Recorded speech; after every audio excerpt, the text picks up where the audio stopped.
Hello aspirants, welcome to ICRAS. My name is Abhijit sir and greetings everyone. आज start करते हैं हमारा test number 2 जिसमें हम लोग हिस्ट्री के सिलेक्टिव क्वेश्चंस के बारे में डिस्कस करेंगे depending upon the priorities. Am I clear? So let's begin on a positive note now. Test आज ये टेस्ट पेपर होगा मेंस आंसर राइटिंग का इकरा की तरफ से जहाँ पे हमारा सिलेबस है. It's basically test number 2 then Indian heritage and culture जिसके 3 क्वेश्चन हमने लिए हैं. Then we have covered modern history, इसके भी हमने 4 क्वेश्चंस लिए हैं. देन पोस्ट इंडिपेंडेंस, इसके 2 लिए हैं और वर्ल्ड हिस्ट्री के हमने 1 लिया. तो आप यहाँ पे देख सकते हो technically we have looked over here, we have written regarding your priority wise. ठीक है, चलो स्टार्ट करते हैं क्वेश्चन नंबर 1. एक ही का हम लोग मेन बॉडी. अब यहाँ पे एक चीज याद रखना, depending upon the demand of the question या depending upon the marks of the question what we have tried कि अगर 10 मार्क का क्वेश्चन है तो उसका आंसर हमने 150 वर्ड्स में ही दिया है. हमने ऐसे नहीं किया कि बेसिकली 200-250 वर्ड्स का दिया. We have also kept ourself restraint to the word limit and there are certain questions जो ने 15 मार्क्स भी पे हमने डाले हैं and we have kept ourself to 50 words. Am I clear? Okay, so let's begin guys now. Okay, test number 2 Indian heritage and culture question number 1. चलो, तो total जो क्वेश्चंस जो टोटल टेस्ट है हमारे मार्क्स है इसके, तो यहाँ पे 120 मार्क्स के क्वेश्चंस है यहाँ पे. ओके, तो इसमें हमने क्या किया है देखते हैं. चलो क्वेश्चन नंबर 1 देखते हैं यहाँ पे सबसे पहले. Okay, so the test is for 120 marks. अब यहाँ पे हमने क्या किया है, यहाँ पे if you can see we have given almost 10 questions for 120 marks, but उसको हमने प्रायोरिटाइज किया है under 2 sections, section A and section B. तो इन सेक्शन ए हमने किया है 6 क्वेश्चंस फॉर 10 मार्कर्स, तो ये हो गया आपके 60 marks. And in section B we have 4 questions for 15 markers, so this is also 60 marks. ताकि आपके पास 150 वर्ड्स लिखने का भी थोड़ा सा आपको अंदाज आना चाहिए as well as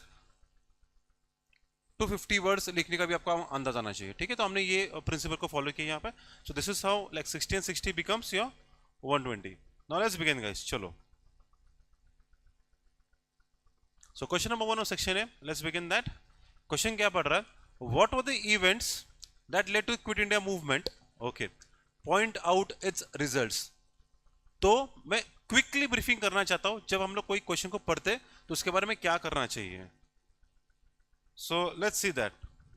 always remember, जब भी हम कोई question whenever we are tackling any question, मैं हमेशा क्या बोलता हूं, हमें क्वेश्चन को 2-3 बार पढ़ने के बाद we should focus on the 2 T's of the question. मतलब the 2 T's of the question, the number 1 T is basically the theme. Question किसके बारे में पूछ रहा है और उस थीम के साथ, थीम का मतलब सिंपल लैंग्वेज में टॉपिक, थीम के साथ which is more important is the tone of the question. आपको क्वेश्चन का टोन समझना भी उतना इंपॉर्टेंट है. This is very important guys, because the tone of the question कहां ना कहां आपको उस क्वेश्चन की डिमांड की रिलेवेंसी के बारे में बताता है. Always remember this, because many times what I have seen in my experience is that students right the answers. ठीक है, आंसर्स करेक्ट होते हैं लेकिन रिलेवेंट नहीं होते हैं. तो you have to follow that principle also. ठीक है, तो हम लोग थीम देखेंगे, टी देखेंगे यहाँ पे 2 T's. One is basically theme and one is basically tone. अब जब हम लोग क्वेश्चन को 2D प्रिंसिपल लगाते हैं, तो what is 2D principle? One is deconstruction. एक प्रिंसिपल क्या है, one principle is basically deconstruction. What is deconstruction? Construction मतलब क्या, कोई किसी चीज को कंस्ट्रक्ट करना. तो डीकंस्ट्रक्शन का मतलब क्या है, किसी चीज को बेसिकली ब्रेक करना. तो यहाँ पे डीकंस्ट्रक्शन का मतलब क्या होता है कि एक दिया हुआ सवाल जो in a particular question how many sub questions are there, that is called as deconstruction. ठीक है, and the second D it stands for decoding, जिसको हम लोग बोलते हैं analysis. Now this decoding is very important. क्यों? क्योंकि इसी डीकोडिंग में हम लोग क्या करते हैं, number 1 we try to understand the nature of the question, कि मतलब वो थीम जो है वो क्या है, फिर जो थीम है उसका नेचर क्या है. नेचर का मतलब क्या वो सवाल जो आपको दिया गया है, क्या is it a static question और is it a current affairs related question, और basically it is it current affairs connected or static question. फिर आपको उस क्वेश्चन का बेसिकली डायरेक्टिव वर्ड पकड़ना है, डायरेक्टिव वर्ड्स आपको वहां पे पकड़ना है, ठीक है। फिर यहां पे आपको उस क्वेश्चन के डिमांड्स को समझना है। हमने ये सब चीजें बेसिकली जो 21 डेज का हमारा प्रोग्राम था, हमने वहां पे सब चीजों को डिस्कस किया। So I would request you go to the playlist of YouTube, Iqra के चैनल के प्लेटफॉर्म में पूरे 21 डेज का हमने वीडियोस वहाँ पे डाला है, तो आप देख लीजिए वहाँ पे, ठीक है। सो ये चीज़ों को, इन चीज़ों को याद रखना, क्योंकि मैं साथ में इन चीज़ों को भी करूंगा। हमें क्लियर?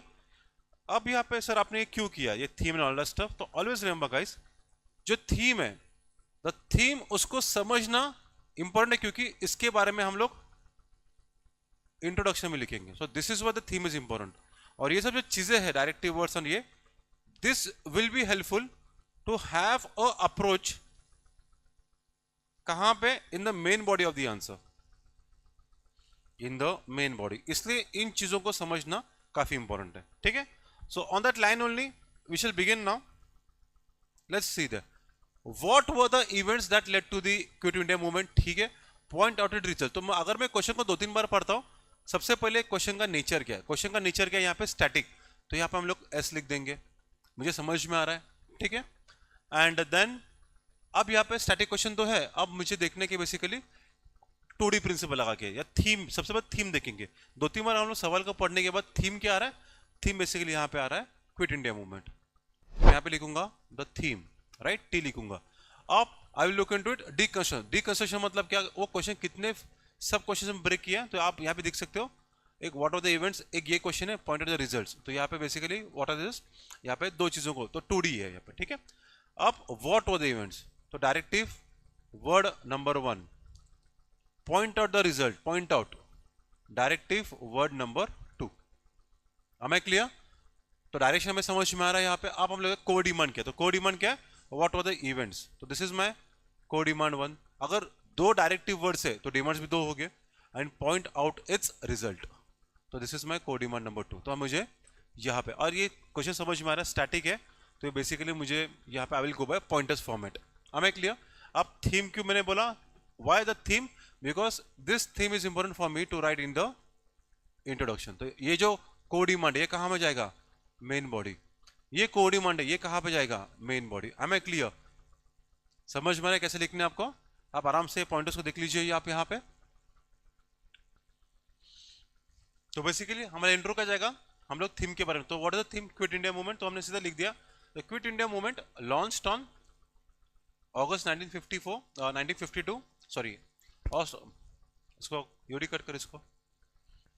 सो हमारा यहाँ पे थीम क्या है, the theme is quit India movement. Always remember, theme के बारे में हम लोग इंट्रो में लिखेंगे। इंट्रो का डाई हार्ड रूल याद रखना है आपको, intro maximum will be 2 to 2.5 lines, sentences आपको लिखने हैं वहाँ पे, लाइंस में लिखने हैं आपको, and the word limit will be 25 to 30 words, उसके बियॉन्ड जाना नहीं है आपको, ठीक है। तो यहाँ पे देख लीजिए द क्विट इंडिया मूवमेंट, उसके बारे में थोड़ा सा ब्रीफिंग किया। It was launched on 8th of August 1942, launched by whom, by the INC, under whom, under Mahatma Gandhi leadership. अब यहाँ पे देख रहे हमने थोड़ा ब्रीफिंग किया है उसके बारे में।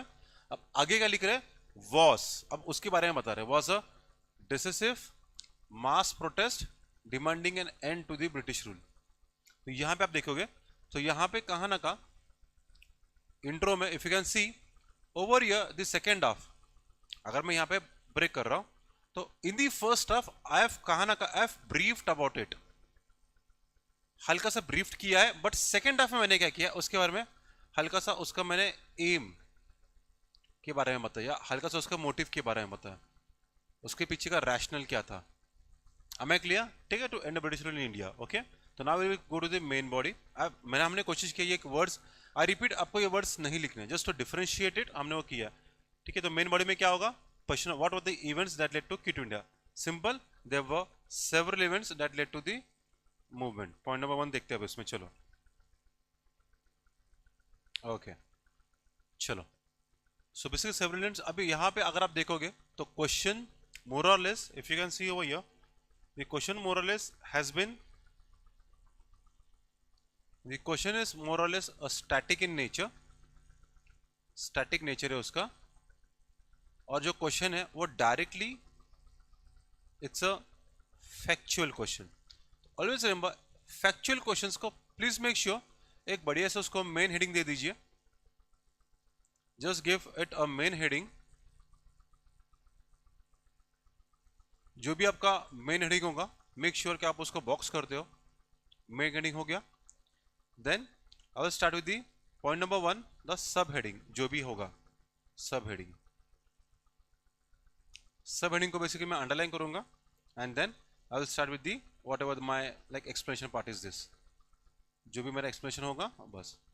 अब यहाँ पे अगर आप if you can C one thing very clearly, look into the presentation part. अगर मैं ये पेपर का मार्जिन पकड़ता हूँ, दिस इज क्लोज, गैप दिया है, गैप दिया है, this is the presentation which you should follow, this is very important.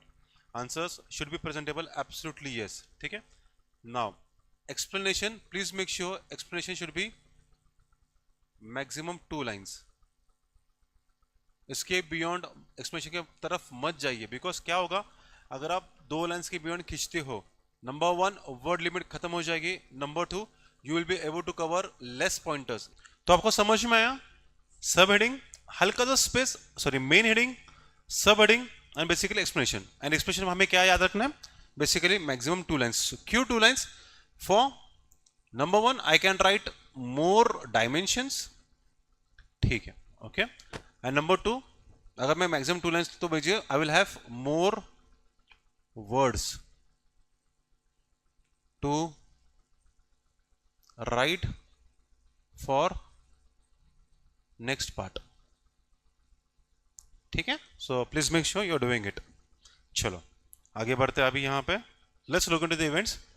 So number 1 failure. अब यहां पे और एक चीज मैं आपको बताना चाहूंगा, we have intentionally done that. अगर आप देखोगे तो हमने यहाँ पे बुलेटिंग किया है, तो यहाँ पे और एक चीज हमें समझना क्या है, is that I am not going to go for bullets, I am going to go for Indian numerals.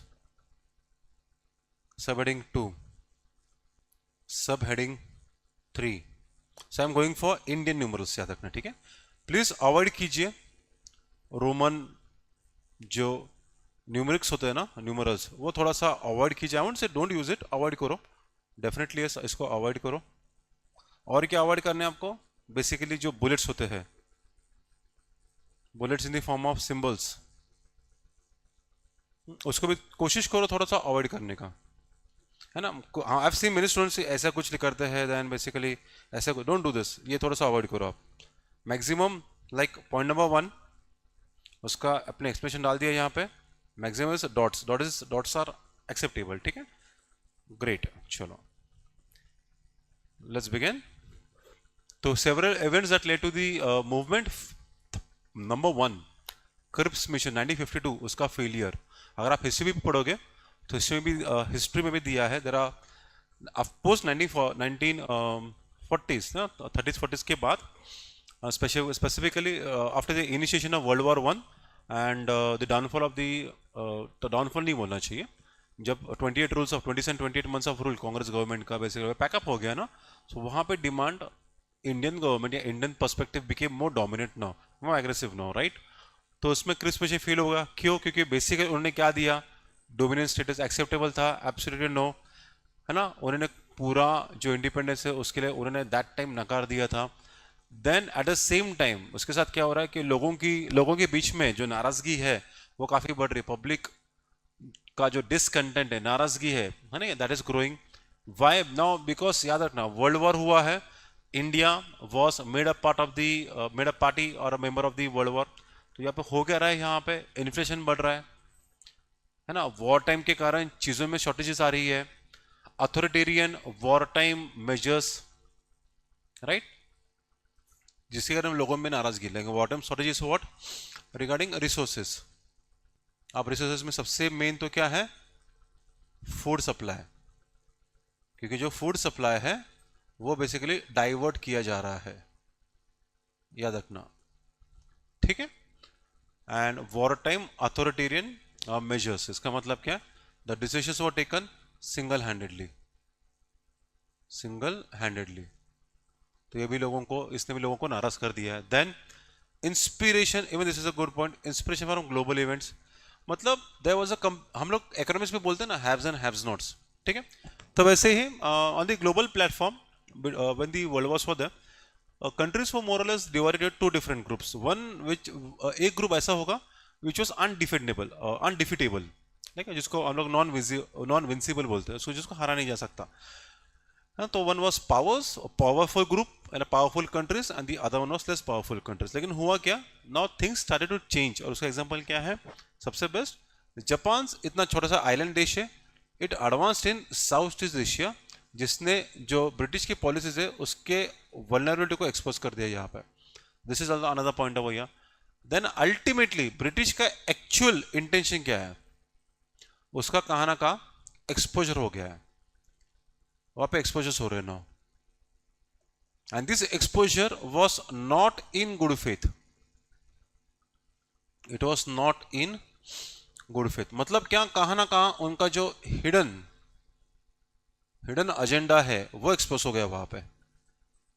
जैसे क्या है, इंडियास ने क्रिप्स मिशन में क्या कहा था, we will give you freedom after the war. लेकिन ये बातें जो है ना, ये काफी क्या कहते हैं, very very very uncertain talks, very unconfirm talks. अब यहाँ पे पॉइंट देखिए, Indians realise that post war freedom was still uncertain. आपको हमारा साथ चाहिए, सही है, हम लोग दे रहे हैं, बस उसकी भी सर्टेनिटी हमारे पास नहीं है। नंबर वन, वॉर खत्म कब होगा उसकी बात उसके बारे में हमें पता नहीं है। Number two, number three, what are happening over here, war time shortages हो रहे हैं, इन्फ्लेशन बढ़ रहा है, तो who are the sufferers, the Indian, the colonies are the sufferers over here, ठीक है। तो लॉस ऑफ फेथ, तो this are the 4 points which are sufficient for this covering 150 marks. अब हम लोग आते हैं रिजल्ट्स के पास। आउटकम क्या है, क्योंकि यहाँ पे लिखा है आउटकम्स बताइए, तो हम लोग अभी रिजल्ट्स के बारे में देखते हैं। तो ultimately no doubt about that, result definitely उसको सप्रेस तो किया जाएगा, सप्रेस बाय मास अरेस्ट, ये याद रखना। यहाँ पे अरेस्ट नहीं हुआ है, यहाँ पे मास अरेस्ट हुआ है, ठीक है। तो यहाँ पे समझ में आता है बेसिकली ये जो क्विट इंडिया मूवमेंट था, ये कहाँ ना कहाँ एक लार्ज स्केल इवेंट हुआ है, इवेंट रहा है, ठीक है। Large mass arrest, mass violence, thousands were gelled including the entire Congress membership leadership, पूरे की पूरे कांग्रेस को बेसिकली यहाँ पे उन लोगों ने जेल किया था। Despite failure in immediate objectives, it mark the final mass uprising and made British rule untenable. इसका मतलब क्या है, अल्टीमेटली जो उनका इमीडिएट ऑब्जेक्टिव था, ठीक है, वहां कहा ना कहा अनफॉर्चुनेटली वो इतना अचीव नहीं कर पाए हम लोग, बट अल्टीमेटली क्या हुआ, कहा ना कहा एक फाइनल अपराइजिंग की तरफ, मास अपराइजिंग की तरफ, ये एक फाउंडेशन था, it was a foundation, always remember this, and made the British rule untenable. मतलब अभी क्या है, अभी ब्रिटिश रूल ज़्यादा वक्त तक नहीं चलेगा, ये उनको भी समझ में आ रहा था। am I clear? सो हमने बेसिक कॉजेज देखे हैं, अब हमने यहाँ पे इवेंट्स भी देखे। Let's look into the simple conclusion हो गया। If you can look into the conclusion, बहुत सिंपल रखा है हमने। ऑल दो ब्रूटली रिप्रेस्ड, ठीक है, the Quit India movement created a psychological turning point, this is important, ये टर्म इंपॉर्टेंट है, psychological turning point, making British rule increasing unsustainable. मतलब अब उनको समझ में आ गया कि बेसिकली अब ये जो ब्रिटिश रूल है ये ज्यादा वक्त तक नहीं रहने वाला। अब मैं क्लियर, तो ये कहाँ ना कहाँ, ये देखो यहाँ लिखा है ना हमने, फाउंडेशन वाले जो पॉइंट लिखा ना है, तो इसने ना, दिस इज लाइक बोलते ना अभी द फाइनल स्टेप, बोलते ना फाइनल एक्शन, तो ये उसकी तरफ जा रहा है। तो ये कहाँ ना कहाँ साइकोलॉजिकल टर्निंग पॉइंट था। आई एम क्लियर एवरीवन, ठीक है। तो क्वेश्चन को हमने बहुत अच्छी तरह से एड्रेस किया। Let's move on to question number 2 now. First time quick, assess the administrative issues and socio-cultural problems in the integration process of Indian princely states। वापस क्वेश्चन को एक दो बार पढ़ेंगे और एक बार पढ़ेंगे। assess the main administrative issues and socio-cultural problems in the integration process of princely states। तो अगर आप लोग ये अभी सवाल पढ़ोगे तो एक दो बार पढ़ने के बाद समझ में आ रहा है जो मेरा थीम है। थीम क्या है यहाँ पे, imagine the theme is basically Indian princely states, ये थीम है, right, this is my theme. अभी थीम क्यों, क्योंकि मुझे इसके बारे में, किसके बारे में लिखना है, इसके बारे में लिखना है। कहाँ पे लिखना है, बेसिकली इंट्रो में लिखना है, राइट। अब यहाँ पे चलो जल्दी से डायरेक्टिव वर्ड क्या है, एसेस, ये डायरेक्टिव वर्ड है, ठीक है। आप ये तो एसेस कब होता है, मुझे असेसमेंट आप कब करते हो, जब कोई चीज हो रही है तभी आप उस चीज़ का असेसमेंट करते हो, या अगर कोई चीज़ हो गई है तभी हम उस चीज़ का असेसमेंट करते हैं। तो उसी तरह से ये बेसिकली एसेस की बात हो रही है, ठीक है। अब यहाँ पे कोड डिमांड क्या, द मेन एडमिनिस्ट्रेटिव इश्यूज, तो this is my code demand 1 as well as socio cultural problems code demand 2। तो बेसिकली इस आंसर को मुझे 2 में लिखना पड़ेगा। हमें क्लियर करके यहाँ पे एंड लिखा है ना, एंड, तो इसका मतलब एडमिनिस्ट्रेटिव इश्यूज भी रहे हैं और सोशियो इकोनॉमिक प्रॉब्लम्स भी रहे हैं। तो क्वेश्चन का स्वरूप क्या है, तो क्वेश्चन का स्वरूप जो है स्टैटिक है। क्वेश्चन बहुत ही नॉर्मल वे में लिखा है, तो एसेस, तो इसका मतलब है कहाँ ना कहाँ आई will be going over here in a pointer format. Pointer format है नंबर 1, और because the question is a direct question, question ये डायरेक्ट क्वेश्चन है, तो यहाँ पे मैं ज़्यादा खुद का दिमाग नहीं लगाऊंगा, नो ओन ओपिनियन, ज़्यादा नहीं लगाऊंगा मैं यहाँ पे, याद रखना, ठीक है। I'll be confining myself directly to the main demand of the question. So let's begin then. At independence, okay, India had over 500 plus, तो देखो मैंने एग्जैक्ट नहीं लिखा है लेकिन हमने लिखा है over. We have not done 562, 565, वो हर जगह पे कुछ ना कुछ अलग अलग डेटा है। ओवर स्टेट्स जिनके पास डिफरेंट डिफरेंट एडमिनिस्ट्रेटिव सिस्टम्स है, ठीक है। तो हमने यहाँ पे क्या कर दिया, अगेन यू कैन सी, हमने यहाँ पे ब्रीफ कर दिया है। आगे हम लोग क्या कर रहे हैं, अब हल्का सा क्वेश्चन के पास जा रहे हैं। Integrating them into Indian was a formidable challenge. तो what I have done, number 1 I have briefed it. तो यहाँ पे आप देखोगे तो फर्स्ट सेंटेंस हम लोग ने क्या किया है, हमने ब्रीफ किया है, वी हैव ब्रीफ्ड आउट।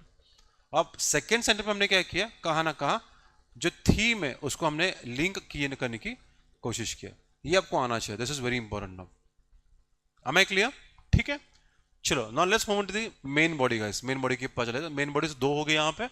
एक main administrative issues while integration और in the process of integration, and socio cultural problems during the process of integration. Am I clear, ठीक है। तो यहाँ पे जो मेन बॉडी है, मेन बॉडी मैंने सिर्फ लिखा है, आई रिपीट, आपको ये लिखना नहीं है, just to differentiate the intro and main bodies हमने ये टर्म्स यूज किया, आई रिपीट, ये आपको लिखना नहीं है। सो नंबर 1, अब यहाँ पे आप 2 लिख सकते हो, administrative issues during integration, you can write this अगर आपको चाहिए तो, ड्यूरिंग इंटीग्रेशन, बस इतना ही रखो, पूरा लिखने की जरूरत नहीं। During integration process of Indian princess states ना, ड्यूरिंग इंटीग्रेशन क्यों सर, क्यों लिखना नहीं है, क्योंकि मैंने ऊपर लिख दिया है इंटीग्रेटिंग देम इनटू यूनियन, तो मैंने पहले ही लिख दिया वाज अ फॉर्मिडेबल चैलेंज। अब यहाँ पे आ गया, चलो तो लेट्स डिस्कस क्या क्या है यहाँ पे। अभी नंबर 1 इज व्हाट, ए, यहाँ पे डालूंगा मैं ए, नंबर 1 एडमिनिस्ट्रेटिव इश्यूज। तो बेसिकली स्टेट्स के पास, हर एक के पास खुद के लॉस थे, करेंसीज थे, सिस्टम्स थे, उनमें यूनिफॉर्मिटी लाना बहुत मुश्किल था, 1000% यस, ठीक है। Lack of uniform administrative framework which will ultimately hinder, create problems in what, governance, in what management, in what uniform policy making. Am I clear? 1000% yes. Then definitely some rulers were actually psychologically hesitant to seed control. Seed control मतलब क्या? To separate out. है ना, मैं खुद का जो control है, जो मेरा जो कंट्रोल है मेरे प्रिंसेस स्टेट्स पे, वो मुझे देना, सेंटर को देना, बेसिकली वहाँ पे थोड़ा सा हेजिडेंसी था मेरा। जैसे कि हम लोगों ने देखा है हैदराबाद, जूनागढ़, कश्मीर। अभी आप लोग मुझे बताओगे, ठीक है, which actions were taken to make Hyderabad, to make Junagadh and to make Kashmir a part of Union of India। आप मुझे बताओगे नीचे कमेंट बॉक्स पे, ठीक है। तो हमने पॉइंट नंबर ये 3 देख लिए। Now going to section number B. What is section number B, दो सोशियो कल्चरल प्रॉब्लम्स, इसको बॉक्स करेंगे हम लोग। ग्रेट, चलो तो सोशियो कल्चरल मतलब समाज में, सोसाइटी में जो कल्चरल एस्पेक्ट है वो कैसे हैंडल आउट करेंगे हम लोग। चलो, क्यों, हमें पता है Indian society itself is a multi diverse state, right. तो diversity, multi diverseness, languages, culture, identities, तो इसमें होगा क्या, we will have local resistance. अब लोकल अगर रेजिस्टेंस हो गया, अगर वो लोकल रेजिस्टेंस बढ़ गया, तो हमें पता है दे वहाँ पे लोकल वायलेंस होने की बहुत ही हाई पॉसिबिलिटी होती है। Then we have 1000% religious tensions, ये तो रहेगा इन सब एरियाज। हैदराबाद सीन क्या है, हैदराबाद के पास मुस्लिम रूलर है, लेकिन जो मेजोरिटी है, पॉपुलेशन जो है, डेमोग्राफ आप है, हिंदूज है, right. Then the local populations, the local people, they actually mistrusted the central authority. क्यों? कॉमन सेंस है, we have centuries of local rule, Delhi Sultanate, ये सल्तनत, वो सल्तनत, तो बेसिकली हमें क्या है, हमें बेसिकली लोकल रूल के बारे में ज़्यादा कमांड है, तो ज़्यादा भरोसा है। अब यहाँ पे क्या, जो सेंट्रल अथॉरिटी है उसके ऊपर विश्वास नहीं है, क्रिप्स मिशन वगैरह जो भी है, ठीक है। तो अल्टीमेटली कंक्लूजन क्या पे हम लोग, कंक्लूजन बेसिकली दो diplomacy, sorry through diplomacy, persuasion, persuasion मतलब क्या, कन्विंस करना, convincing, and strategy action, by home, by the iron man of India as well as VP Menon. देखो ये भी हम ऐड कर दिया हमने, by VP Menon Indian side succeeded. तो हमने यहाँ पे क्या किया, कंक्लूजन ऑलवेज रिमेंबर, कंक्लूजन तीन चीजों में होना चाहिए, FOP, ये प्लीज आप याद रखिए। FOP का मतलब क्या, conclusion should always be futuristic, ठीक है। फ्यूचरिस्टिक के साथ वो ऑप्टिमिस्टिक भी होना चाहिए, बट ऑब्वियस है, लेकिन फ्यूचरिस्टिक ऑप्टिमिस्टिक के साथ वो प्रैक्टिकल भी होना चाहिए। मतलब कुछ भी ख्याली पुलाव नहीं होना चाहिए वहां पे, just giving it for the sake of giving it in a positive sense ना, there should be practicality, there should be rationality also. हमें क्लियर? सो वहां पे वही through diplomacy, through persuasions, through strategic actions, Sardar Vallabhbhai Patel as well as VP Menon of India successfully integrating the princely states, and ultimately what happened, इनके action के कारण we had the foundation laid for a unified nation। अब ऐसा नहीं कि आपको ये इंट्रोस्ट नहीं पता, ये आपको शब्द नहीं पता है, the more you write, participate करो आंसर राइटिंग में, the more you write the more you will be able to write just simple conclusions over here। am I clear? very good, let's move on to the next question now। जल्दी से देख लीजिए first rank में। Okay, अगर आप PYQs करोगे तो आपको समझ में आएगा क्या, देयर आर सर्टेन पीवाईक्यूज जो पर्सनैलिटी बेस्ड क्वेश्चंस आते हैं, ठीक है। देयर आर सर्टेन पीवाईक्यूज जो पर्सनैलिटी बेस्ड है, लेकिन जब मैं इनका एनालिसिस करूंगा तो मुझे समझ में आ रहा है दैट जो क्वेश्चन है पर्सनैलिटी बेस्ड के ऊपर, सबसे ज्यादा तो वो कहाँ ना कहाँ वो कंपेरेटिव क्वेश्चंस आ रहे हैं। Two different personalities are asked, वो एक कंपेरेटिव उनके बारे में क्वेश्चंस आ रहे हैं। अब सर कंपैरिजन किसके बारे में, नॉट दिया उनके इंडिविजुअल लाइफ के बारे में नहीं पूछते, द कंपैरिजन इज इन दिया पॉलिटिकल आइडियोलॉजीज एंड दिया पॉलिटिकल क्या बोलते हैं थॉट प्रोसेस या प्रैक्टिसेस, इनको लेके बेसिकली क्वेश्चंस को पूछा गया है, ठीक है। एक होगा कंपैरेटिव, द सेकेंड वन खुद उनके ऊपर इंडिविजुअल, उनके उनके वर्क के बारे में पूछा गया है, उनके काम के बारे में, फंक्शन के बारे में पूछा गया है, कभी कभी उनके थॉट प्रोसेस के बारे में भी पूछा गया है, कभी कभी उनके कंट्रीब्यूशन के बारे में भी पूछा गया है, एंड मेनी टाइम्स उनका करंट टाइम में do they hold any relevancy, they definitely hold, तो उस रिलेवेंसी के बारे में भी पूछा गया है। तो थोड़ा सा याद रखना पीवाईक्यूज के बारे में, ठीक है। जब पर्सनैलिटी बेस्ड क्वेश्चंस आएंगे so please make sure that you are doing it personality based questions के बारे में, हमें क्लियर। तो ये आपके दो अप्रोचेस होना चाहिए, ठीक है। लेट्स बिगिन देन, चलो। तो यहाँ पर वही हुआ है, तो यहाँ पे परसेंटेज दिया है, what is the difference okay between Mahatma Gandhi and Rabindranath Tagore, इनमें व्हाट देखो, इन दिया अप्रोच टुवर्ड्स व्हाट, टुवर्ड्स दो चीजें दिया है, education as well as nationalism. Point number 1, question जब मैं पढ़ रहा हूं तो मुझे समझ में आ रहा है क्वेश्चन ये स्टैटिक है, लेकिन स्टैटिक में हल्का सा ये फैक्चुअल भी है। क्यों? क्योंकि इन्होंने पूछा है पर्सनैलिटीज के बारे में, और इन्होंने क्या किया है, उस पर्सनैलिटीज में इन्होंने उनके व्यूज के बारे में पूछा गया, व्यूज इन द सेंस उनके अप्रोच के बारे में पूछा गया है। तो अप्रोच क्या होता है, अप्रोच होता है उनका वर्किंग, अप्रोच क्या होता है, अप्रोच होता है उनका थॉट प्रोसेस। अब इसको क्या किया उन लोगों ने, इन्होंने किया है यहाँ पे कंपैरिजन, और कंपैरिजन उन्हें बहुत कन्फाइन किया है, they have confined the comparison to particular segments. अब यहाँ पे आप देख सकते हो the segments are what, education as well as nationalism. I am clear guys, ठीक है। तो बेसिकली थीम क्या है, थीम इज बेसिकली पर्सनैलिटीज। तो चलो, Mahatma Gandhi and Tagore ji two contemporaries and patriots, had differing philosophies किसके ऊपर, education as well as nationalism के ऊपर। तो अब यहाँ पे हम लोग क्या करेंगे, व्हाट आई विल डू, तो मेरा मेन बॉडी कैसे जाएगा, तो बेसिकली तो मैंने एक दो इंट्रो डाल दिया है यहाँ पे। Now in my main body तो मैं सबसे पहले पकड़ूंगा एजुकेशन के बारे में। So I will talk about education. अब एजुकेशन में basically I will do the comparison. Then main body का second part I will talk about what, I will talk about nationalism, और फिर मैं यहाँ पे इसके साथ कंपेयर करूंगा। Am I clear, there will be comparative analysis. चलो बढ़िया। सो आगे बढ़ते हुए main body, okay let's begin. चलो main body on education, point number A. तो आप देखो यहाँ पे हमने ये कर दिया ऑन नेशनलिज्म। एजुकेशन पे गांधी जी का एम्फेसिस किसके ऊपर था, नई तालीम, तालीम या बेसिक एजुकेशन। अब यहाँ पे उनका क्या कहना था कि जो मैनुअल लेबर है और लर्निंग को आप क्या कीजिए, इंटीग्रेट कीजिए। So they are asking about basically labour के साथ लर्निंग को इंटीग्रेट कीजिए। क्यों, to make education self reliant as well as practical. ठीक है, labour plus education plus learning for what, to make education as self reliant, आत्मनिर्भर as well as practical also, rational approach.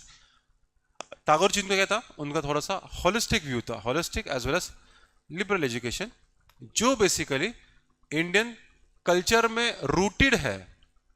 परंतु यहां पे term use किया है, देखो liberal, liberal का मतलब ही बेसिकली ब्रॉड थिंकिंग होता है। याद रखना ये बात, जो थिंकिंग भी प्रैक्टिकल होती है।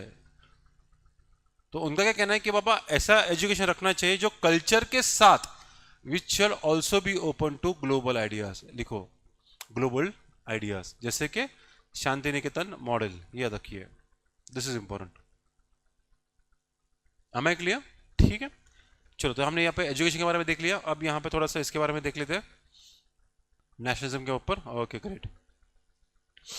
तो ऑन नेशनलिज्म, चलो Gandhi ji emphasised mass based nationalism, जो स्वराज के ऊपर आत्म डिपेंडेंट है, self rule as well as civil disobedience, as well as civil disobedience. ठीक है, परंतु टागोर जी है, दिस वो actually critical of aggressive nationalism, क्योंकि टागोर आप देखोगे कहाँ ना कहाँ ये मॉडरेट स्कूल ऑफ थॉट में आता है। वो they want against xenophobia, phobia and militarism. तो ये यहाँ पे समझ में आता है, ये कहाँ ना कहाँ ये वायलेंस को ज़्यादा प्रेफर नहीं करता। तो दे talked about more or less universal humanism.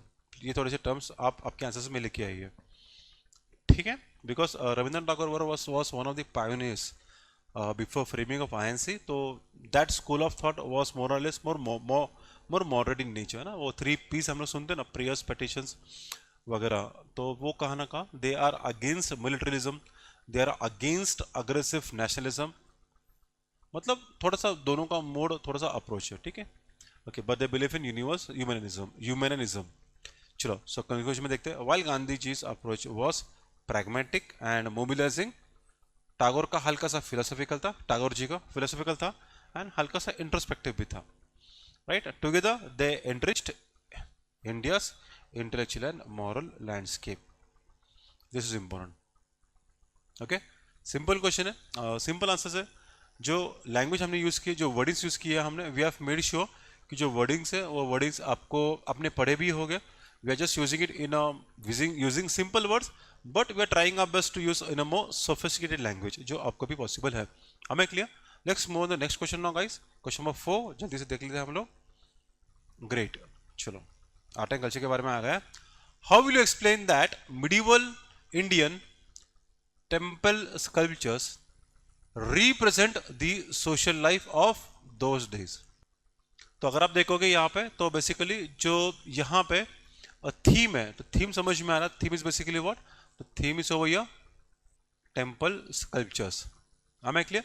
लेकिन क्या ये सिंगल है क्या, नहीं, टेम्पल स्कल्पचर्स हल्का सा लिंक्ड है सोशल लाइफ के साथ, तो यहाँ पे मैं लिख दूंगा थीम, ठीक है। देन बेसिकली क्वेश्चन का स्वरूप कैसा है, कंप्लीटली स्टैटिक है, ये कंप्लीटली डायरेक्ट क्वेश्चन है ये, तो basically I can go for pointers format. तो यहाँ पे मुझे ऐसा कोई खुद का ओपिनियन पूछा है क्या, नहीं पूछा, मुझे सिर्फ वो लिखना है, ठीक है, how is what, how is my directive word, how will you explain the medieval India represent the social life of those days. तो बेसिकली जो एक्सप्लेनेशन है core demand of what, cultures social life के साथ, तो मुझे इन दोनों को mix करना है। हमें क्लियर? तो क्वेश्चन का स्वरूप समझ में आ गया आपका। तो इंट्रो करते थीम के साथ। तो medieval Indian sculptures were not just religious expressions but also vivid recordings of what, of the that time society and culture। ये याद रखना, सिंपल है कि वो सिर्फ एक रिलीजियस एक्सप्रेशन है क्या। देखो क्यों, देखो अभी यहाँ पे क्या लिखा है, टेम्पल। तो temple is a symbol of what, religious expression. लेकिन क्या सिर्फ वो है, एब्सोल्युटली नो। उसके साथ भी we have records of society and culture of their times, right? Okay, तो हमने यहाँ पे क्या किया, वापस स्कल्पचर्स के बारे में हमने यहाँ पे क्या किया, हमने यहाँ पे ब्रीफ किया है। अब देन उसके बाद हमने क्या किया है, उसको लिंक किया है विद द मेन डिमांड। ये थोड़ा कोशिश करो, ये आपको आएगा, डोंट वरी। चलो main body how it is depicting now, उसके बाद में डिस्कस करना स्टार्ट करते हैं। Let's begin now. Okay, so again 4-5 points. How it is depicting main body, depiction of occupations. जो स्कल्पचर्स है, द स्कल्पचर्स डिपिक्टेड, दिखा है उसके ऊपर फार्मर्स, म्यूजिशियंस, डांसर्स, आर्टिस्ट। तो यहाँ पे समझ में आ रहा है कि ये जो लाइफ है ये कहाँ ना कहाँ डेली लाइवलीहुड्स है। फार्मर्स है, म्यूजिशियंस है, डांसर्स है ना। तो ये कहाँ ना कहाँ, what are this are all are professions. तो ये प्रोफेशंस कहाँ ना कहाँ लाइवलीहुड के बारे में डिस्कस करता है, daily livelihood. Point number 2, then there are some depictions जहाँ पे कॉस्ट्यूम्स के बारे में, ज्वेलरी के बारे में, हेयर स्टाइल के बारे में बताया गया है। तो वहाँ पे कहाँ ना कहाँ, वहाँ पे देखो कॉस्ट्यूम्स तो ठीक है, लेकिन ज्वेलरीज हो गया, हेयर स्टाइल हो गया, तो वो कहाँ ना कहाँ फैशन ठीक है, but this is more important, social status के बारे में भी बेसिकली वहाँ पे दिखा। तो यहाँ पे समझ में आ रहा है कहाँ ना कहाँ हल्का सा सोशल हायरार्की भी हो सकती है, ठीक है। देन जेंडर रोल्स, जैसे कि we see female figures in dance and domestic scenes. तो यहाँ पे हमें थोड़ा सा समझ में आ रहा है कि women's role is in ritual as well as family life, ठीक है। यहाँ पे थोड़ा सा दिख रहा है, डिपिक्शंस दिया है। Then festivals and court life, because they have shown processions, battles, celebrations. तो यहाँ पे कहाँ ना कहाँ सोशल हायरार्की एंड गवर्नेंस भी समझ में आ रहा है। बैटल्स है, ठीक है। आप बैटल्स अगर देखोगे तो बैटल्स में प्रॉपरली प्लानिंग होता है,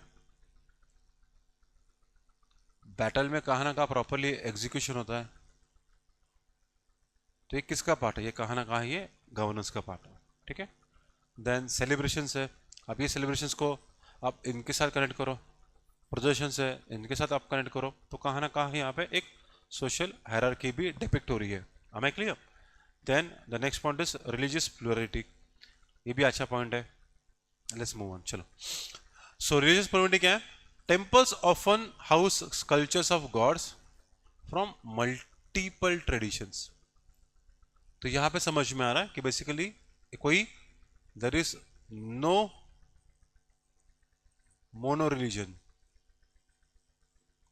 यहाँ पे जो रिलीजन्स है that is basically Shaiva, then we have Vaishnava, then we have Jains. तो यहाँ पे एक चीज समझ में आ रहा है कि रिलीजियस मल्टीपल तो है, प्लुरलिटी तो है, लेकिन साथ में वो उनका को एग्जिस्टेंस भी रहा है।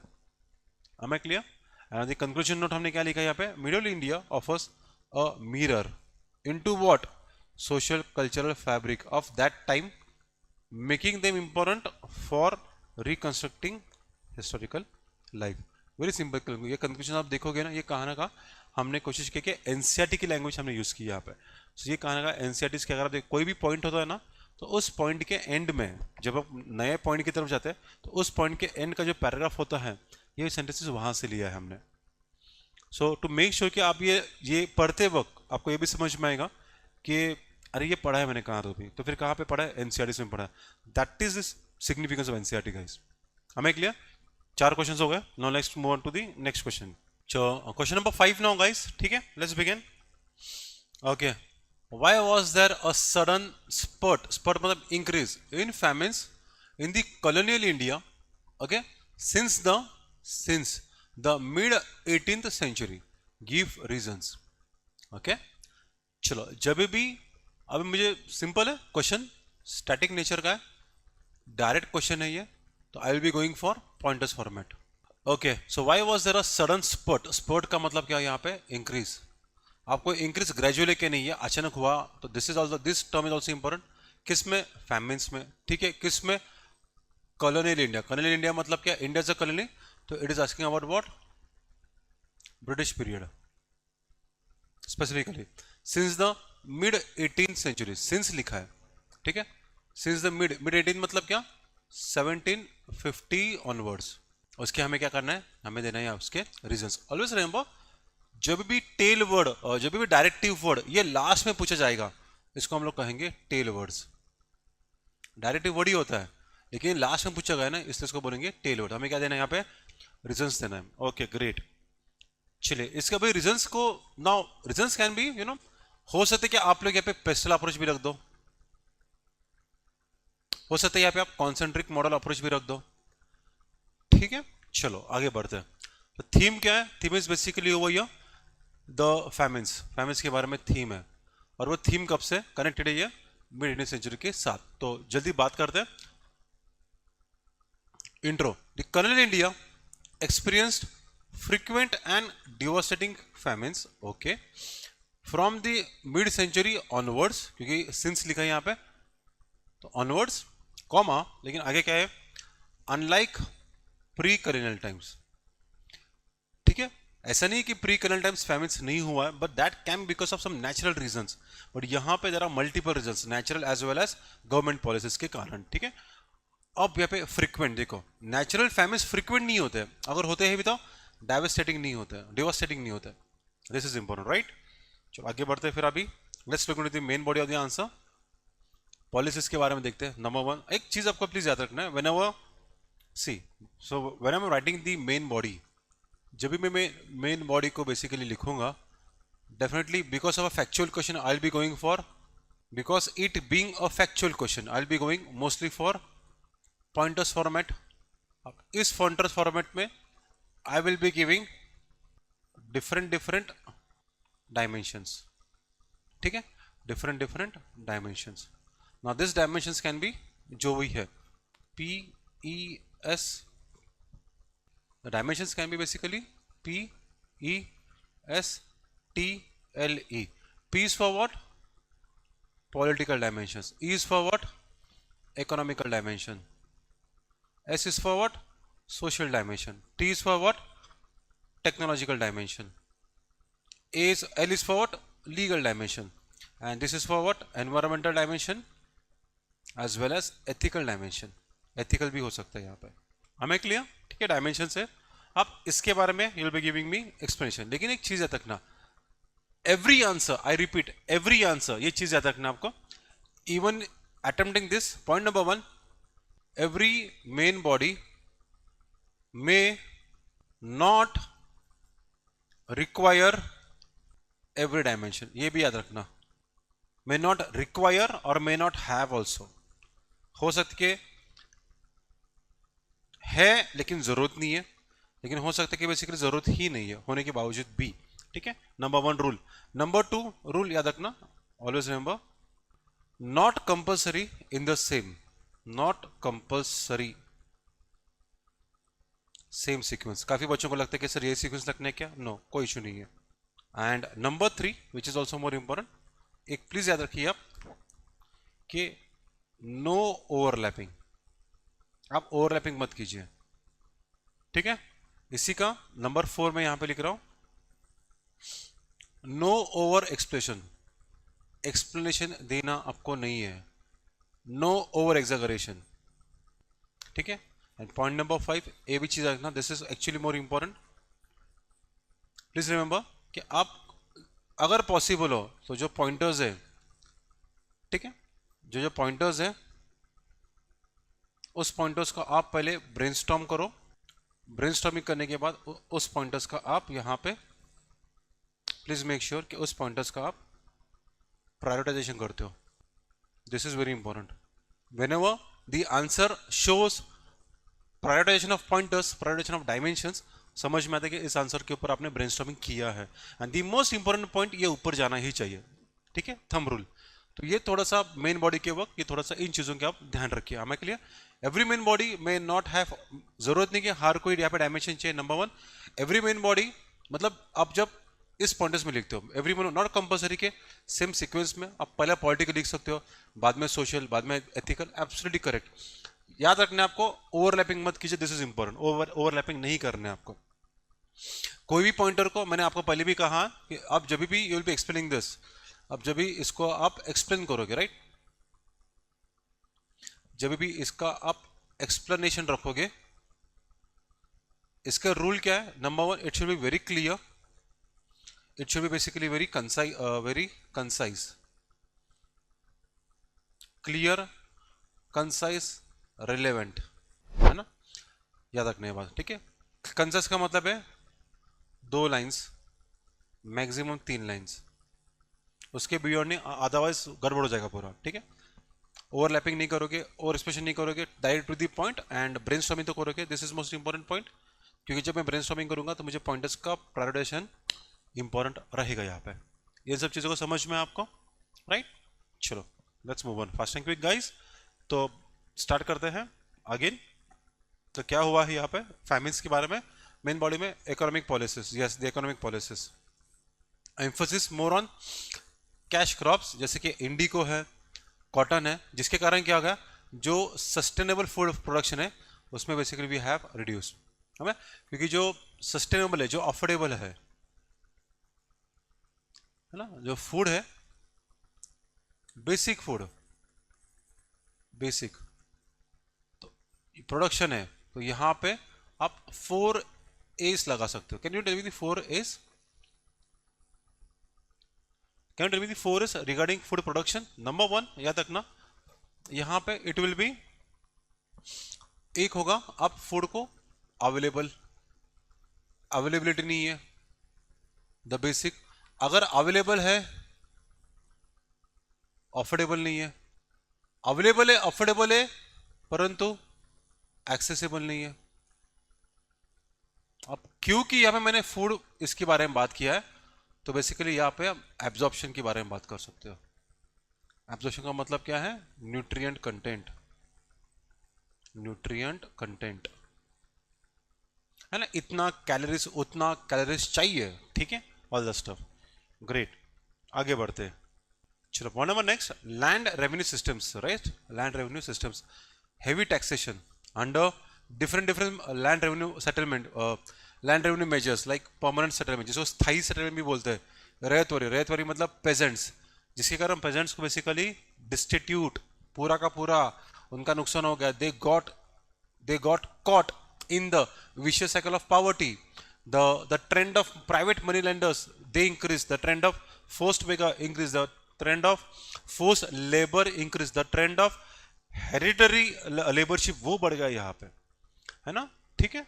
So even the land revenue systems, lack of revenue measures. अब एक चीज याद रखना अपना, हमने यहाँ पे क्या किया, economic policies, emphasis on cash crops, लेकिन इसके साथ व्हाट आई हैव मेड, हमने यहाँ पे एग्जांपल्स भी दिए हैं, we have not just mention craps crops, हमें क्लियर। और उसके कारण क्या हो गया, इसके ऊपर एम्फोसिस होने के कारण रिडक्शन, तो supply and demand, supply and demand. यहां पर भी देखो, heavy taxation, I could have written, लेकिन आगे क्या लिखा है, अंडर, तो एग्जांपल दिया है परमानेंट सेटलमेंट, रैयतवारी, जिसके कारण जो पेजेंट्स है उनकी कंडीशन डेस्टिट्यूट जैसे हुई थी, तो हमने क्या किया, सप्लाई, एग्जांपल्स, और बाद में डिमांड के बारे में गए।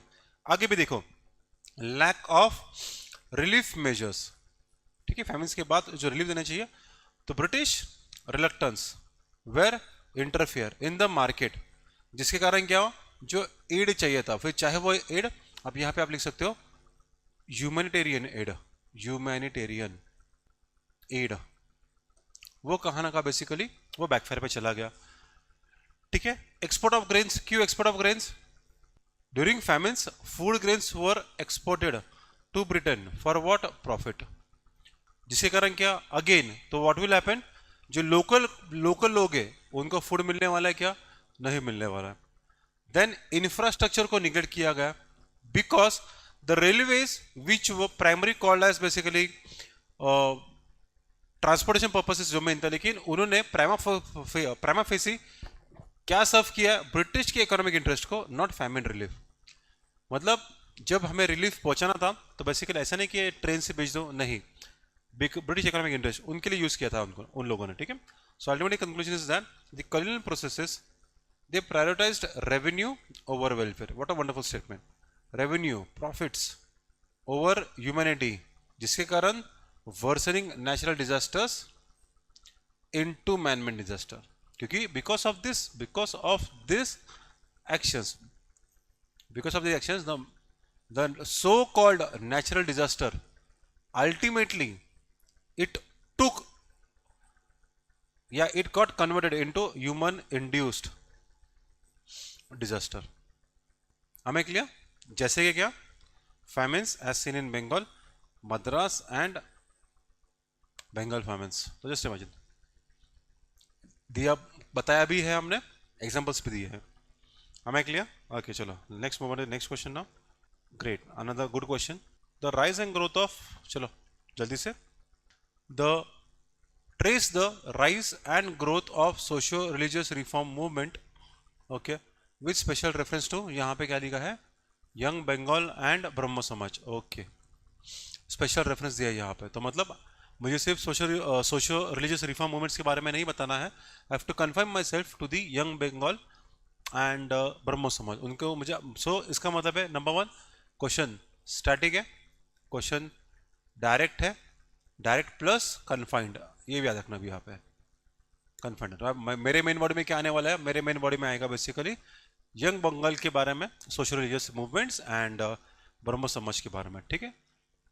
चलो तो मेन थीम क्या है, main theme is this social religious reform movements, basically theme. तो ये थीम किस में जाएगा, मेरा इंट्रो में जाएगा, लेकिन अभी उन्होंने क्या बोला, विद स्पेशल रेफरेंस टू, तो इसका मतलब मेन बॉडी में ब्रह्मो समाज मेन बॉडी में जाएगा, को डिमांड है ये, as well as main body में यंग बंगाल में जाएगा, तो को डिमांड नंबर 2 ये भी रहेगा, ठीक है। तो उसको मुझे क्या लिखना है, I have to write rise as well as growth, दोनों एस्पेक्ट्स लिखने हैं मुझे, ठीक है।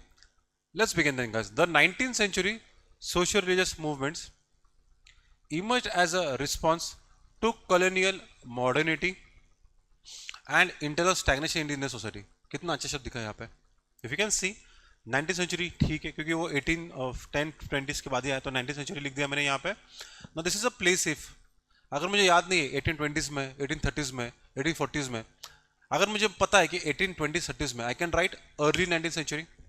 अगर मुझे पता है पोस्ट 1850s है तो आई कैन राइट, है ना, लेटर 19th century, या मुझे पता है कि 1850s के आसपास है तो I can write mid 19th century के आसपास। तो ये प्लेइंग ऑफ वर्ड्स आपको थोड़ा सा, है ना, आना चाहिए। अब यहाँ पे ये क्यों हुआ है तो मैंने लिख दिया, ये इमर्ज हुआ है। इमर्ज क्यों, एक रिस्पॉन्स किसके लिए, कॉलोनियल मॉडर्निटी। सिर्फ कॉलोनियल मॉडर्निटी ये रिस्पॉन्सिबल है क्या, एब्सोल्युटली नो।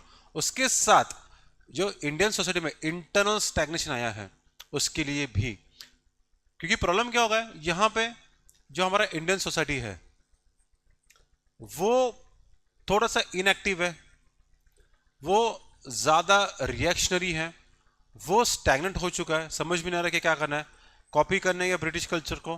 तो ये सब चीज़ों के कारण basically this are all responses, ठीक है। तो चलिए अब बात करते हैं दोनों के बारे में। ओके, तो ब्रह्मो समाज 1828, लेट्स बिगिन। फाउंडेड बाय, नाम लिखना पड़ेगा हमें, Raja Ram Mohan Roy, and it promoted what, monotheism, it rejected what, idol practices, worship, caste, और एंकरेज क्या किया उसने, वुमेन राइट्स के बारे में। तो यहाँ पे मैंने इनके बारे में लिख दिया। यंग बंगाल के बारे में हल्का सा मैंने बोल दिया कि young, it was around 1830s। Henry Derozio, कहाँ के, हिंदू कॉलेज, इन्होंने क्या इंस्पायर किया, रेडिकल या practical thinking, rationalism, freedom of thought, and they were a very heavy critic of orthodoxy. तो मैंने यहाँ पे क्या कर दिया, यहाँ पे अगर आप देखोगे तो यहाँ पे मैंने इन दोनों के बारे में ब्रीफ भी कर दिया है, लेकिन उनके मोटिव के बारे में भी बताया है यहाँ पे, मोटिव, और मोटिव बताने के बाद कहाँ ना कहाँ मैंने उनके बेसिक्स के बारे में हल्का सा डिस्कस भी किया है यहाँ पे, ठीक है। आप दोनों में कॉमन बात करते हैं। So both the movements they focus on what, education, social reforms as well as religious rationality, a term taken from NCERTs. Education, definitely yes, modern education or combined education culture with modernity, social reforms, but obvious है social reforms कहाँ ना कहाँ दो प्रकार के social reforms है हमें पता है, one is more or less reformist and the other one is what, revivalist, दोनों के बारे में है ना। तो यहाँ पे रिफॉर्म्स है तो हल्का सा वो रिफॉर्म्स पॉजिटिव सेंस में जाएगा। एंड रिलीजियस रैशनैलिटीज, ठीक है, रैशनैलिटी का मतलब क्या, यू है ना have the ability to question certain practices also on practical grounds, is it valid, is it good, is it moral, is it healthy, वैसे, ठीक है। The influence remained largely unfortunately limited, कहाँ पे, द अर्बन बंगाल, लेकिन कहाँ ना कहाँ with time it definitely led the foundation for a broader reformist thinking, reformist thinking, ठीक है।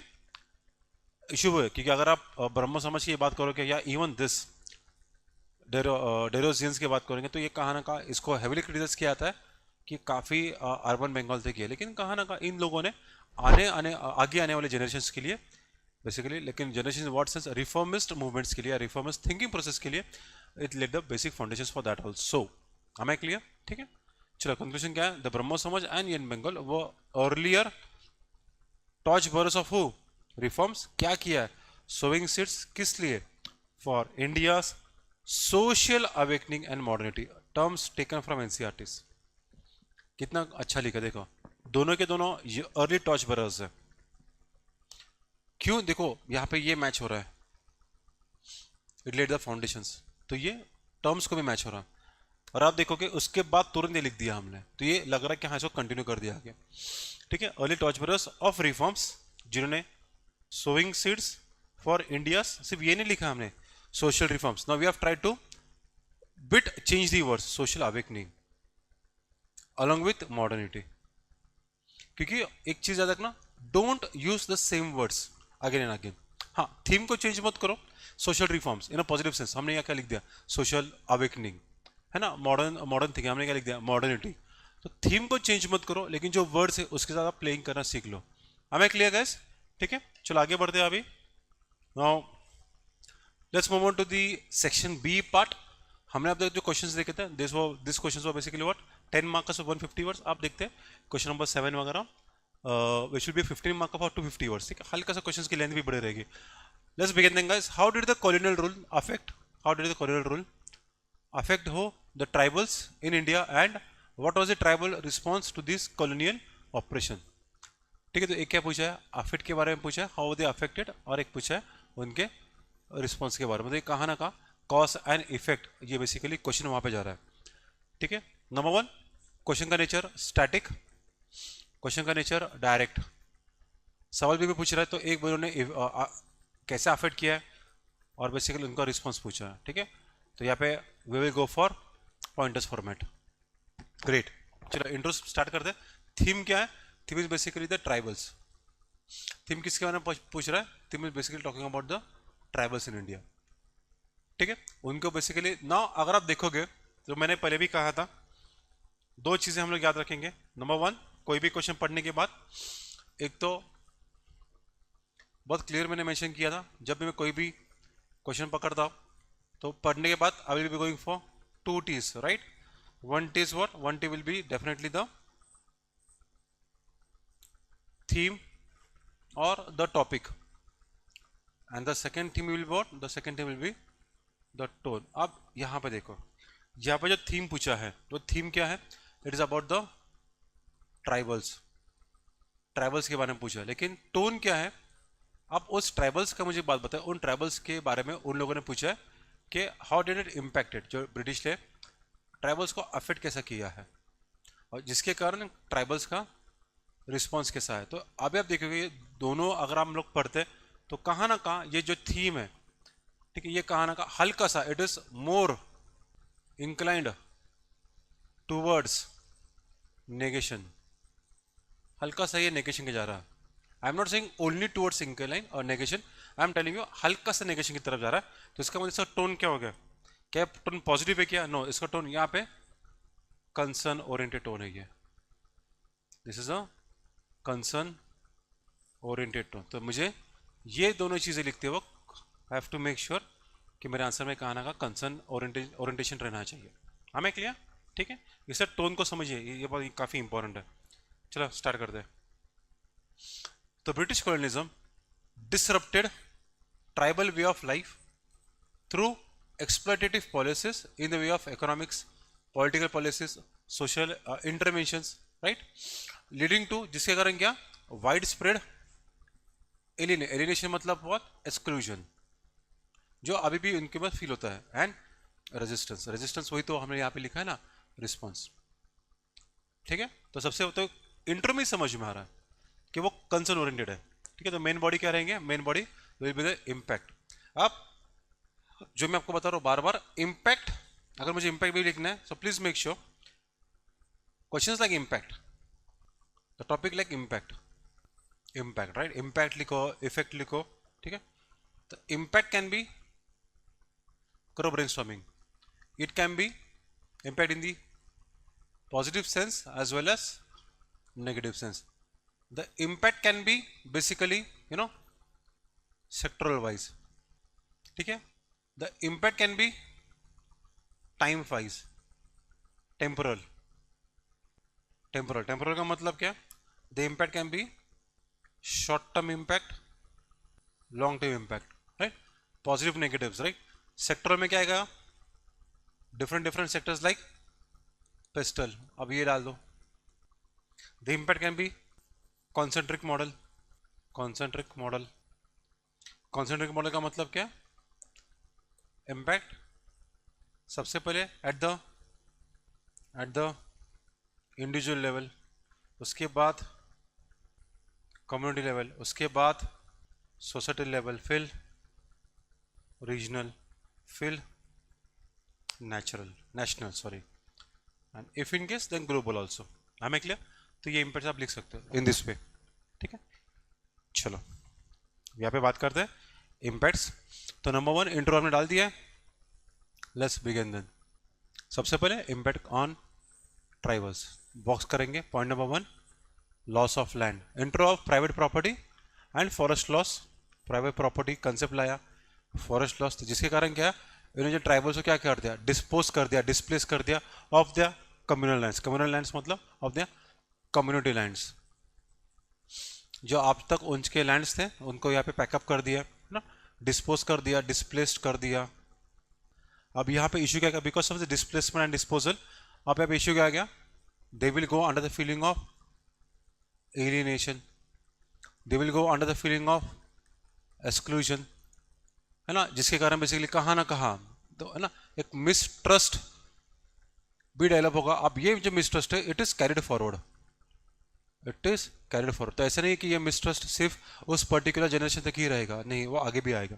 ठीक है, then we have point number 2 economic exploitation. Common sense है, जैसे कि private money lenders in the sense private money lenders हो गया, जमींदार हो गया, जो फॉरेस्ट कॉन्ट्रैक्टर्स है, तो टेक्निकली वो क्या करेंगे, वो बेसिकली उस लूप में ही रखेंगे, उनको लूप में रखेंगे। तो लूप में क्या करें, it empowers them through depth unfair trade practices. But obvious है ना कि वो पैसे देंगे परंतु वो पैसों के ज़्यादा इंटरेस्ट भी लेंगे और वो कम टाइम देंगे, तो लूप में अड़क जाएंगे वो। ठीक है, then cultural marginalisation, point number 3 cultural marginalisation, जैसे कि Christian missionaries often undermine the tribal customs. मतलब यहाँ पे कहाँ ना कहाँ unfortunately the feeling of superiority and inferiority, inferior, ये इमर्ज होना स्टार्ट हो गया। ठीक है, जिसके कारण वापस वही होगा अगेन, एलिनेशन, एक्सक्लूजन, मिसट्रस्ट वगैरह वगैरह। ठीक है, undermined the tribal customs, undermined the tribal traditions unfortunately. ठीक है, then we have something called as forest acts, 1865 का है, 78 का, 1970। इन्होंने क्या किया, जो एक्सेस है फॉरेस्ट को उसको ही रिस्ट्रिक्ट कर दिया। अब तक जो उनके पास पूरा का पूरा फ्री एक्सेस था, अपने ही जंगल है, ठीक है, उसमें क्या कर दिया, उनकी फॉरेस्ट में उनको रिस्ट्रिक्ट कर दिया, जिसके कारण उनके जो लाइवलीहुड है एंड जो रिलीजियस जो भी कंसर्न्स या प्रैक्टिसेस थे वो कहाँ हो गया, कहाँ ना कहाँ अफेक्ट भी हो गया, बिकॉज द रिस्ट्रिक्शन इटसेल्फ। जैसे कि लाइवलीहुड, अब फॉरेस्ट में क्या होगा, फॉरेस्ट में अब फॉरेस्ट में क्या होगा, the forest, we will have forest produce, right, forest produce will be the earning and eating. अब अर्निंग के कारण क्या, जो उनकी लाइवलीहुड है वो गड़बड़ हो जाएगी, रिलीजियस प्रैक्टिसेस वो गड़बड़ है। अब यहाँ पे फर्स्ट हाफ, अब सेकेंड हाफ में देखेंगे ट्राइबल रिस्पॉन्स। अब ऑपरेशंस, लेट्स बिगिन। और this is important, this is important क्योंकि ये प्रीलिम्स में भी सवाल आ गया है। तो द ट्राइबल रजिस्टर्ड, बहुत ऑब्वियस रेजिस्टेंस तो रहेगा, ठीक है, through uprising. Now this uprising sometimes will was violent as well as local, तो ये इंपॉर्टेंट है। तो इसका मतलब यहाँ पे ही समझ में आता है, तो उनके जो ऑपरेशंस थे they were not on larger scale, क्योंकि उनके जो इश्यूज थे दे वर लोकल इश्यूज। तो basically this were not merged with national issues immediately, they were not merged with national issues immediately, ठीक है। Number 1 examples, Santhal rebellion, Munda Ulgulan led by Birsa Munda, very famous, Rampa rebellion 1922 का, ठीक है, तो रिवर्स हो गए। Then we have cultural assertion, some tribes resisted conversions, अभी हमने देखा ना क्रिश्चियन मिशनरीज, ठीक है, और उन्हें क्या किया, दे अपहेल्ड व्हाट, उनके खुद के लोकल बिलीफ प्रैक्टिसेस, इंडिजिनस मतलब उनके खुद के, carry forward. Then political mobilisation, मतलब अगर post 1950s in the early 20th century tribals join broader nationalist movements, इन्होंने ज्वाइन डेफिनेटली किया है, join movements and form political groups like the Jharkhand Party, ठीक है ना। Conclusion that tribal resistance through, भले ही वो फ्रैगमेंटेड स्वरूप को क्यों ना हो, लेकिन उन्होंने हाईलाइट जरूर किया है उनका रेजिस्टेंस किसके खिलाफ, कॉलोनियल एक्सप्लॉइटेशन के खिलाफ। This movements later influenced post independence policies on the tribal welfare as well as autonomy, and this is very much clearly seen in the, ये जो है तो हमें ये कहाँ ना कहाँ स्केड्यूल, यू नो स्केड्यूल 5 में दिखता है, स्केड्यूल हमें 6 में भी दिखता है ये, ठीक है। We have something called as ADCs, autonomous district councils. We have something called as ZCs, zonal councils. We have something called as national development councils. ठीक है, तो यहाँ पे हमें ये रिफ्लेक्ट जरूर होता है, ठीक है। ट्राइबल्स के बारे में हमने इतना देख लिया, चलो आगे बढ़ते guys. Last 2 questions of the day, question number 8 now. Let's move on to the 8th question now again, ठीक है। स्टेटमेंट दिया है यहाँ पे, देखो, the political and administrative reorganisation, okay, political and administrative reorganization, okay, of the states and territories has been a continuous ongoing process since the mid 19th century, okay। क्या लिखा है यहाँ पे, डिस्कस, लेकिन डिस्कस किसके साथ करना है हमें, एग्जांपल्स के साथ। चलो बढ़िया सा, तो देखते हैं कहाँ ना कहाँ। तो this question number 1 static question direct है, so I will go with pointers. अब यहाँ पे इस पॉइंटर्स के साथ हमें याद रखना है, have to go with time scale, time scale भी देना है हमें, यहाँ पे एग्जांपल्स भी देने हैं। चलो थीम क्या है, the theme of the question is basically what, the theme of the question is technically this, reorganisation होते हैं, तो ये बेसिकली थीम जाएगा, तो थीम है तो ये मेरा इंट्रो में जाएगा, ठीक है। लेकिन थीम मुझे कहाँ ना कहाँ यहाँ पे 2 टर्म्स को भी लिखना पड़ेगा, the political and administrative reorganisation continuous है, हैज बीन, मुझे ये भी दिमाग में रखना पड़ेगा, अभी भी चालू है, since the middle, okay great, let's begin then guys. चलो, so India's territorial reorganization has evolved in response to the historical, political, linguistic as well as administrative needs. कब से स्टार्ट हुआ है, ड्यूरिंग द ब्रिटिश रूल। आराम से पढ़िए, बहुत अच्छा इंट्रो दिया है यहाँ पे। तो it is not the states, मैं इंडिया स्टेट्स एंड टेरिटरीज क्यों लिखो, simple, India territorial what reorganisation has evolved, has continued, क्यों, रिस्पॉन्स किसके लिए, historical events, political agendas, linguistic barriers, linguistic conditions as well as administrative needs, है ना। Beginning during the British rule. Okay great. तो अभी हम लोग बात करेंगे ब्रिटिश पीरियड के में बात करेंगे और post independence. Why post independence? क्योंकि प्लीज देखिए, has been a continuous ongoing process since the mid 19, मतलब 1850s ऑनवर्ड्स टिल प्रेजेंट, ये थीम है, राइट? तो 1850s क्या हो गया? अगर इसको मैं यहाँ पे 1947 डाल दूँ तो ये हो गया ब्रिटिश पीरियड। अब ये क्या हो गया? This is my post independence. तो आप समझ में आ गया? So my main body will be in under two different dimensions over here. हमें क्लियर गाइस? चलो लेट, चलो let's begin then. British period तो 1833 53 एक्ट्स, चार्टर एक्ट है ये, charter act 53, and this is government of India act, right?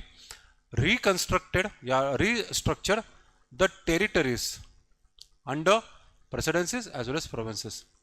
ठीक है, तो इसको हम लोग क्या बोलेंगे? इसको हम लोग गवर्नेंस प्रोविंसेस बोलते हैं और इसको हम लोग बेसिकली प्रेसिडेंसीज बोलते हैं, राइट?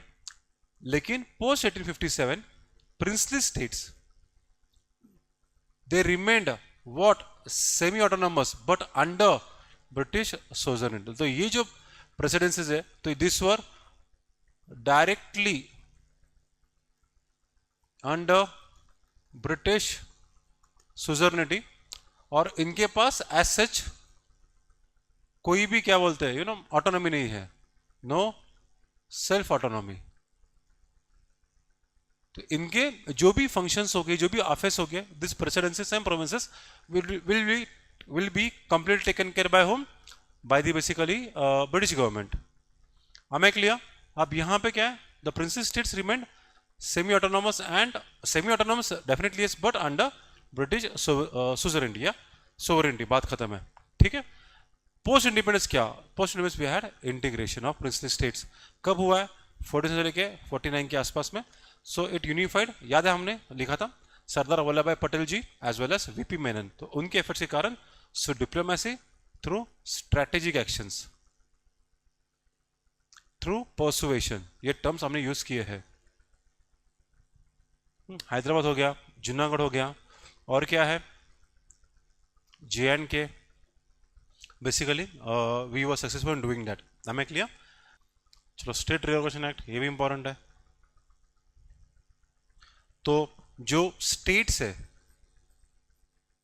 उनको रीऑर्गेनाइज करना है, या जो स्टेट्स है उनको बेसिकली यू नो लिंग्विस्टिक, उनको बेसिकली रीऑर्गेनाइज करना है on which grounds? Linguistic grounds. तो उसके लिए सबसे पहले क्या आई? उसके पहले you know we have different commissions. So बताइए, सबसे पहले वी हैव फजल अली, तो नहीं है, फजल तो बाद में है, तो बताइए कौन सा कमीशन पहला होगा यहाँ पे? बोलो जल्दी से। फजल अली तो बाद में आया ना गाइस, बोलो जल्दी से, है ना? JVP कमेटी आई है क्या कुछ? Do have JVP committee? लेकिन ये बाद में, फजल अली कमेटी थी बाद में आई है। ट्रिपार्टाइट कमेटी है। इसका पहली कमेटी का नाम बताइए जल्दी से, कमेंट बॉक्स में लिख दीजिए। This is the second committee, S के धार कमेटी। वेरी गुड, एस के धार कमेटी, ठीक है। लेकिन प्रॉब्लम क्या हो गया? इन लोगों ने इन दोनों ने रिजेक्ट कर दिया। लेकिन Fazal Ali committee, it is a 3 member committee, इन्होंने एक्सेप्ट किया। लेकिन उन्होंने क्या बोला? वन स्टेट वन लैंग्वेज, ये नहीं होगा, ठीक है। तो इनके फजल अली कमेटी के जो रिकमेंडेशंस है वो कहाँ ना कहाँ एक्सेप्ट कर दिए, और the government of India of that time इन्होंने संविधान में अमेंडमेंट लाया इन the form of 7th amendment act. हमें क्लियर? तो ये थोड़ा सा आप देख लीजिए, लक्ष्मीकांत सर की बुक में भी अच्छी तरह से दिया है इन लोगों ने। You can C state reservation act 1956 which is based on linguistic. Examples: Andhra Pradesh was the first Telugu state to be separated from the Madras presidencies, and then we see the latest one Chhattisgarh, Uttarakhand, Jharkhand, and 14 वाला latest is Telangana. ठीक है। Recent challenges क्या रहे हैं? Article abrogation of article 370 and bifurcation of Jammu Kashmir to different UTs, ठीक है, UTs of what? Ladakh and JNK। अभी हम लोग बात करते हैं basically about the driving factors. Driving ये इंपॉर्टेंट है, one this is important. Factors क्या है? बिकॉज ऑफ रीऑर्गेनाइजेशन क्यों करना है हमें? क्योंकि वहाँ पे लिंग्विस्टिक कल्चरल आइडेंटिटी है। अब ये जो आइडेंटिटी है ये कहाँ ना कहाँ इट इज अ होमोजेनिटी, ये है यहाँ पे, ठीक है। देन प्रशस्त्य एडमिनिस्ट्रेशन कन्वीनियंस है, एफिशिएंसी है, देन पॉलिटिकल डिमांड्स है, रीजनल इम्बैलेंसेस है। अब रीजनल इम्बैलेंसेस क्या करता है, ये बेसिकली कहाँ ना कहाँ इम्बैलेंस्ड रीजनल ग्रोथ, यहाँ जाके कहाँ ना कहाँ फिर लोगों का वहाँ पे है ना, वी सी लोगों का वहाँ पे नाराजगी, discontent. Now discontent takes the form of what, violence. जब ये वायलेंस होगा तो it becomes a threat to what, to internal security of India, ठीक है। ये थोड़ा सा याद रखिए। तो कंक्लूजन क्या है, India federal dynamic federal structure, dynamic क्यों लिखा है यहाँ पे, क्योंकि ये अभी भी इवॉल्व हो रहा है, इट इज स्टिल इवॉल्विंग, ठीक है। Ensures that the reorganisation of states remains a tool to address identity, linguistic identity, governance, efficiency, and representation. It reflects that the Samvidhanic adaptability as well as democratic ethos of the republic. Very nice conclusion. Very nice conclusion. Am I clear? Chalo, last question. Second last question of the day. Discuss the main contributions of Guptas and Cholas to Indian heritage. बहुत ही straight forward question है, दिमाग बिल्कुल लगाना नहीं है। यहाँ पे क्या करना है हमें बेसिकली द कीवर्ड्स है basically what, Indian heritage and culture, याद रखना ये थीम है आपका। तो इस थीम के बारे में आप लिखोगे, लेकिन उसमें आपको कहाँ ना कहाँ इस थीम में very specific Gupta's and Cholas को मेंशन करना है, ठीक है।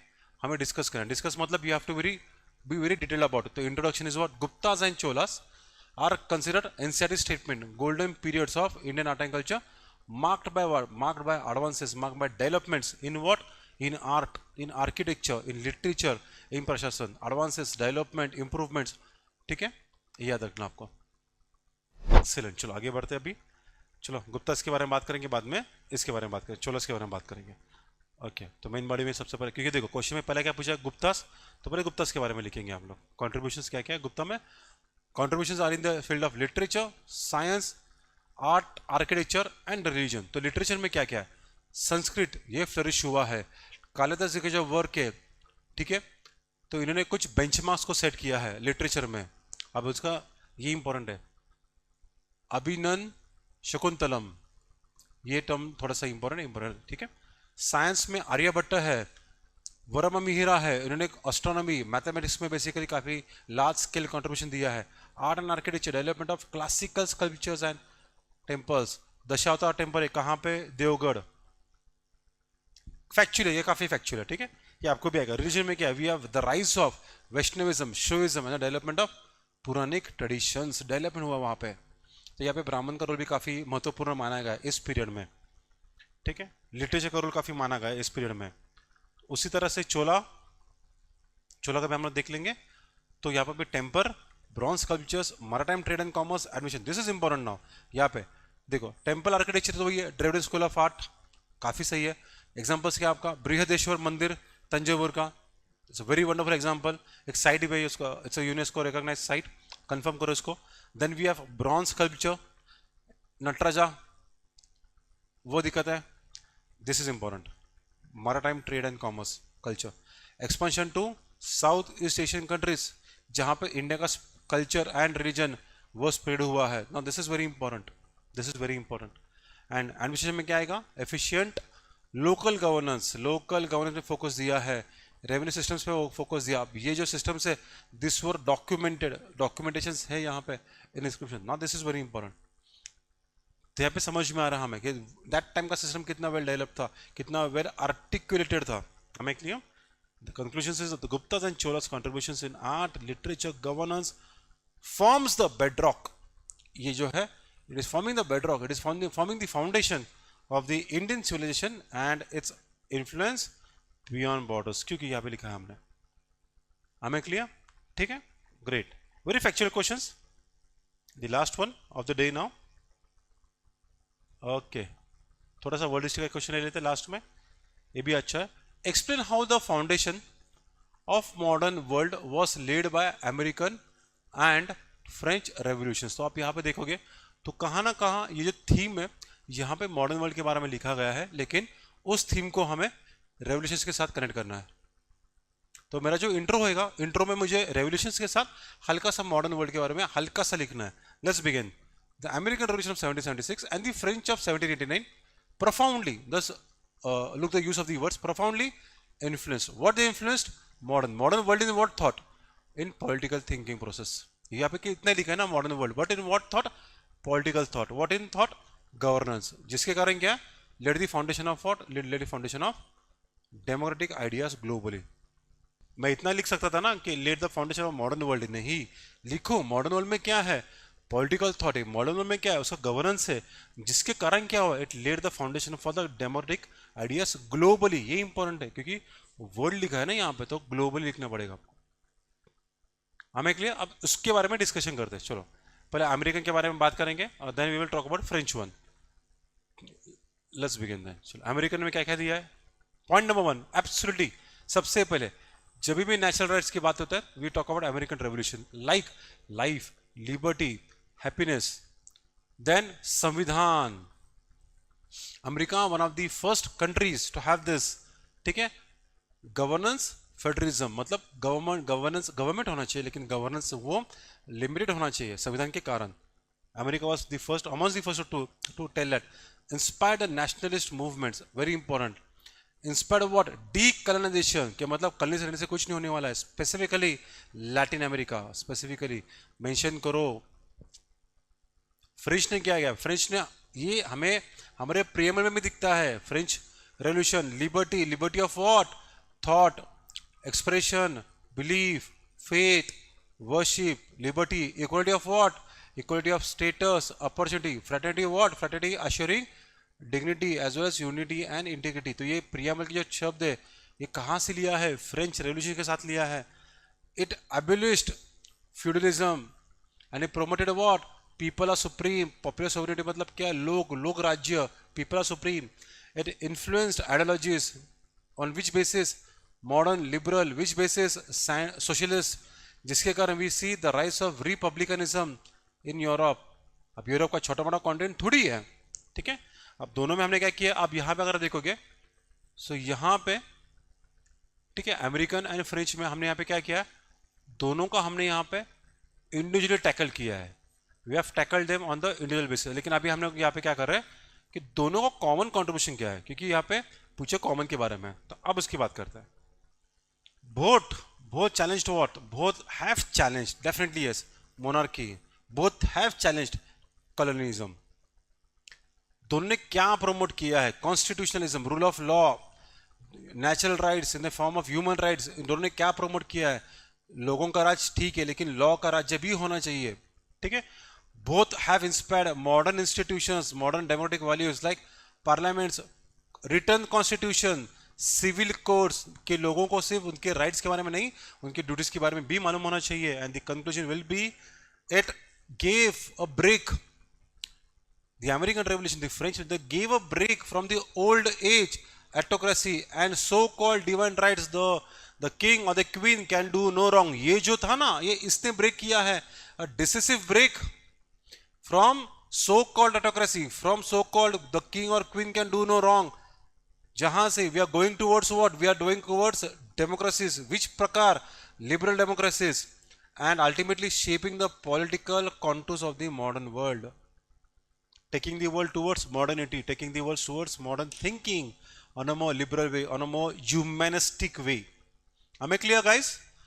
सो इस तरह से पूरे के पूरे 10 क्वेश्चंस हमने टैकल किए हैं, डिस्कस किए। I just hope that the answers will be given you.